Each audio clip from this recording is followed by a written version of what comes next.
तो एफिडेविट करता हूँ।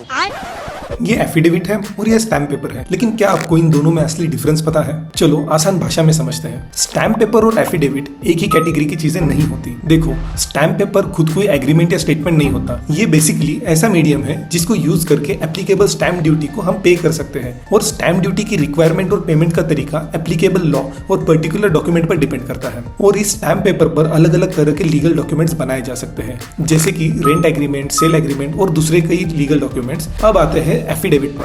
अरे मैं तो एफिडेविट करता हूँ। मैंने अपने एफिडेविट में बड़ा स्पष्ट तौर पर लिखा है। एफिडेविट मतलब किसी बात को ओथ या अफर्मेशन के साथ लिखित रूप में डिक्लेयर करना। यानी कोई पर्सन बेसिकली कह रहा है, मैं जो फैक्ट्स लिख रहा हूँ वे मेरी नॉलेज के अनुसार सही है। एफिडेविट को एप्लीकेबल रिक्वायरमेंट्स के अनुसार ओथ या अफर्मेशन के साथ एग्जीक्यूट किया जाता है। लेकिन ध्यान रहे, अगर कोई इंसान जानबूझकर एफिडेविट में फॉल्स स्टेटमेंट करता है तो सर्कमस्टांस और एप्लीकेबल लॉ के अनुसार उसके खिलाफ लीगल कॉन्सिक्वेंसेज भी हो सकते हैं। और अगर इसको एक लाइन में समझना हो तो एफिडेविट यानी ओथ या अफर्मेशन के साथ दिया गया एक रिटन स्टेटमेंट ऑफ फैक्ट्स होता है।